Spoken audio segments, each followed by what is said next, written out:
A world surrounded by a wall. This wall protects and nourishes this land. This wall is considered God.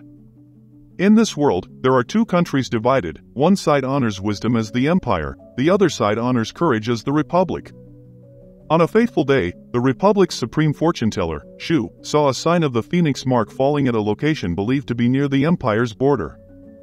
Shu told her to command Ren to get orders from the king to take over that place. But General Kai took the initiative to go to battle.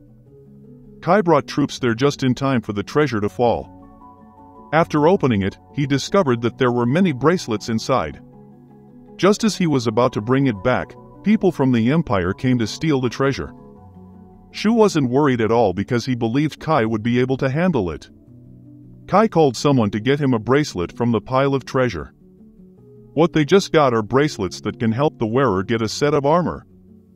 Kai threw them all into the air and rushed to finish them all in just one move. Suddenly another sign appeared nearby. Shu personally went there to find out.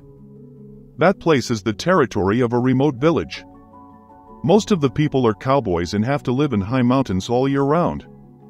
This village is not well off as it mainly lives by gathering and hunting, but animals are also sparse, forcing them to live in poverty. Shu went with Ren to the place where the sign fell. The people guessed that this was a treasure from heaven and hoped it would contain food. Ren and Shu approached that village and saw them heating that thing up.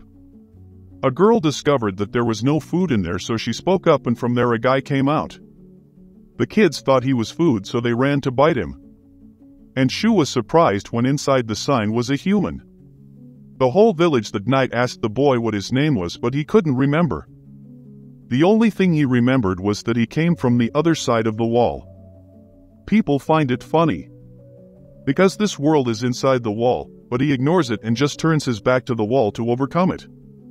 Shu first thought about the fact that there was life outside the wall, because their knowledge had always been molded by the wall. Suddenly a robber came looking for heaven's treasure. The villagers all pointed at Arrow, but the robber did not believe that a shirtless man like him was a treasure. When he explained, he didn't listen and started destroying the village, forcing the green-haired girl to go get her father's relics. It's a transformation ring. She is the police chief, so she is responsible for protecting the village. She put it on and transformed, leaving Arrow confused. The village scholar tells him that the bracelet helps link the wearer to their ideals and beliefs, thereby creating armor for battle. The green-haired girl's belief gave her the ability to resist the attack, but the robber still caught her because of his belief that the more he ran, the stronger he became. The villagers wanted Arrow to do something to help the green-haired girl, because if the armor was destroyed, the user would also die. He then ran back to his iron box and rummaged through it and found a bracelet. He was confident that he was strong enough to use this thing and put it on, and he successfully transformed into a robot. He fought to lure the robber to follow him down the mountain. Arrow repeatedly attacked him to the point where his bracelet broke and forced him to run away. Arrow received a pair of pants from the green-haired girl.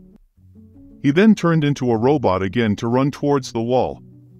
He ran continuously for 5 hours and then exhausted himself and returned to his human form. Shu came to him and asked about outside the wall. Arrow doesn't remember what's out there. For the people here, they believe everything is inside the wall, so few people will trust you. He then listened to Shu's explanation, but Arrow didn't understand and hit Shu. Ren rushed to attack Arrow. Shu stopped him, and he again seemed to find Arrow very interesting.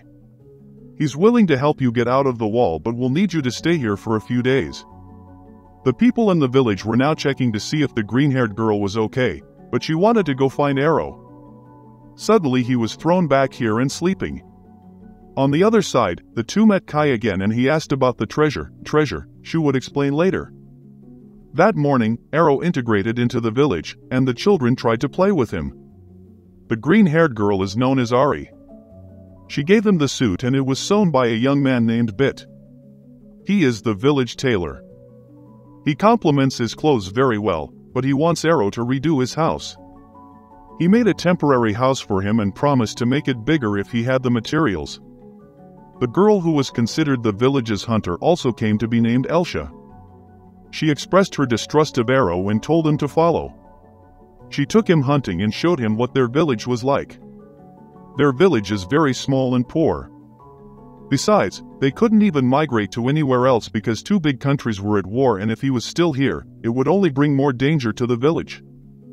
He knew they were both chasing him away, so he didn't blame him. They just gave him some food, and that was what they could give him. Meanwhile, Shu forged the king's seal to go with Run to secret places to find out the truth about this world. He also recognized the bandit who attacked the village as someone from the Empire. The last robber came back to report his defeat but only broke the bracelet. The princess of this place wanted to hear more about it because she was a peaceful person, and if there was a way to stop bloodshed, she really wanted to know, so she asked the Mandarin to find Arrow for her.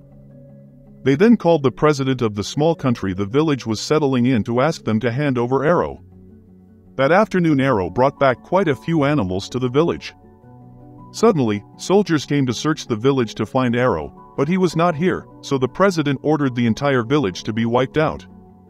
They begin to transform and bombard, forcing Ari to go into battle to protect the village.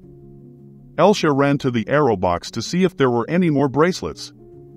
Ari is overwhelmed, and Elsha finds another bracelet and transforms. But as soon as she landed, she fell straight into a hole. Tried to run away and found Arrow in the well. He then transformed and rushed out to fight the commander. Shu now arrived at the forbidden area and began to learn about the ancient texts kept here. Elsha now heard a voice, and it helped her connect with the armor. Arrow repeatedly shot at the commander and successfully defeated him again. After reading it, Shu learned that Arrow was a guardian outside the wall. Meanwhile, Elsha got out of the hole and pulled out a giant ship. The Republican king now distributed the newly acquired bracelets to the soldiers. The king then asked Kai about the second treasure and asked him to send Shu to report as soon as possible. After Elsha pulled the ship, it suddenly stopped and fell immediately afterward. Kai heard about there being people in the second treasure and also about the ship with the ability to destroy the world that he had just investigated. Kai said the Republic Emperor was very scary, and Shu was also a thorn in the eyes of many others. Shu promised to investigate clearly and then report back to the king because everyone knew how scary the king was. The village was now heavily destroyed and was no longer habitable. Arrow wants to use the ship to get outside the wall, and only Elsha can move it. He then fell asleep, and Bit discussed something with the commander. When Arrow woke up, he saw that the villagers had turned against him and even stole the transformation ring. They said they just need to hand you and this over to the president and they will live in peace. That night, Ari came and forced Bit to let Arrow go because he saved their lives twice. The next day, Elsha transformed into a robot to drive the ship and bring all the people in Arrow to submit to the president. When he came to meet the president and handed over Arrow, he told them to go through this canyon to the new settlement, not knowing that they were being deceived. Bit asked to join the army because he was hated. While the whole village was flying over the canyon, Bit was tricked into firing the cannon. A series of cannons were fired to bury the entire ship under rock. Because the president did not want to reveal the ship to the two countries because he would be forced to hand it over. And if it is submitted to one side, the other side will not leave it alone. Knowing that he had been tricked, Bit stole the bracelet from the president and threw it to Arrow. He broke the escape cage and took Bit away. Arrow informed Elsha and she decided to fly into the sky. Once again, the commander asked for a bracelet to chase and followed him onto the ship. Arrow was about to enter the competition, but Ari went to battle again. She tied up the other guy, but he shot her in the head. She changed her beliefs and reflected the bullets back at him and let Arrow finish. The whole village then asked the president and the army not to touch them anymore, but he asked the whole village to leave the country. The whole village has been abandoned for a long time, so they will consider the ship their home, and first they will aim at the wall to see if Arrow is telling the truth or not.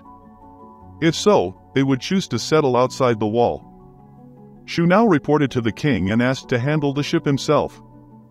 In the past, Kay and Shu were both children sold by villagers to the government. The whole group of children were left in the well, making Kai very angry. He broke his own handcuffs and wanted to rise up and take over this country. So Shu and Kai nurtured a dream to change this entire country.